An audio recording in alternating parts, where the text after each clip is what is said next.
Streamlines are a concept that allows you to visualize flow, at least in two dimensions. The definition of a streamline is that streamlines are tangent to the velocity vector at a given instant.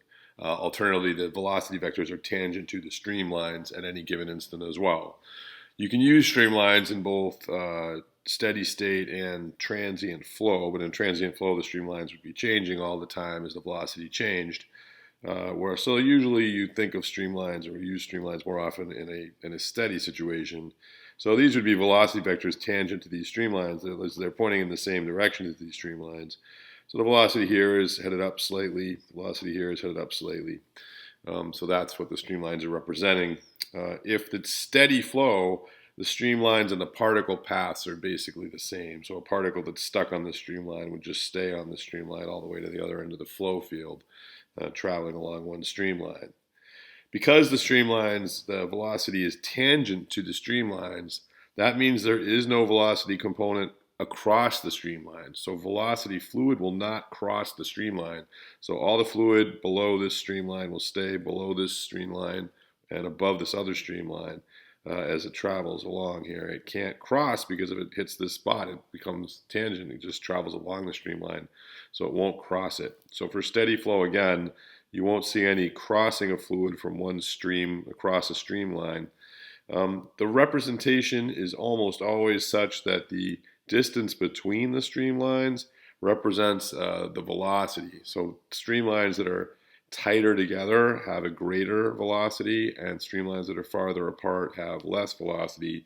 Essentially, the same amount of fluid is traveling between any two streamlines that's traveling at the same rate.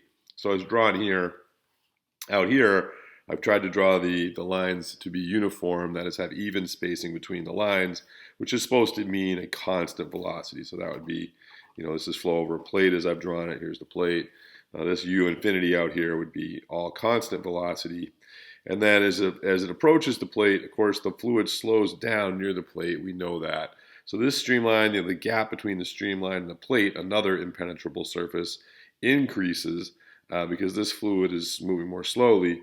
And then these guys tighten up a little bit because there's a slight increase in velocity as the fluid goes over this boundary layer. The remaining fluid speeds up a little bit, and then it evens back out here. So that's how streamlines look for flow over a plate. It's a useful way to visualize flow, and we'll see a very particular example of how it's useful in a minute in the next lecture section. But let's illustrate a few more streamlines that typically come up so you can visualize them. Flow around a cylinder. So this would be a cylinder.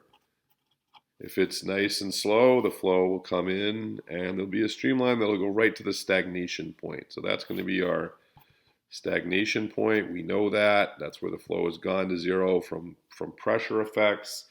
And then the adjacent streamlines will pass around the cylinder surface like this and go back out here. Another streamline coming off the back side here. And another streamline could come around here, go around, and come back like this. This is a representation of flow around the cylinder. This is only a true representation for very slow flow, and we'll talk about what happens with more commonly occurring, somewhat faster flows.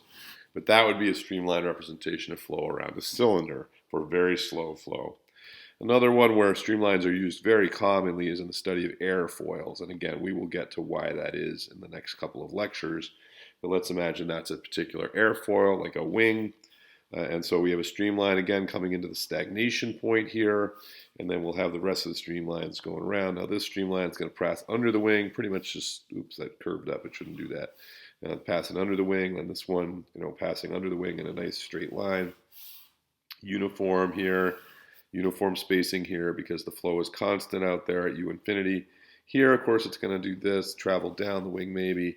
Maybe we get some acceleration of the flow as we go over this slightly longer wing, and then top side of that airfoil, and then of course things even out as we get farther away from the airfoil.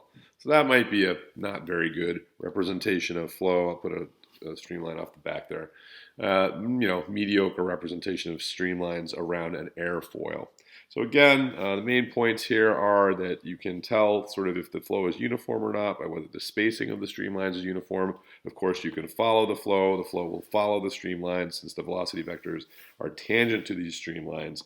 And we're going to see in a minute, we can really see if there are regions of the flow that are different than this, where this flow is very strongly connected to the object flowing right along the object surface. We'll see that some flows don't have that behavior, and in that case, streamlines can be very useful for visualizing that.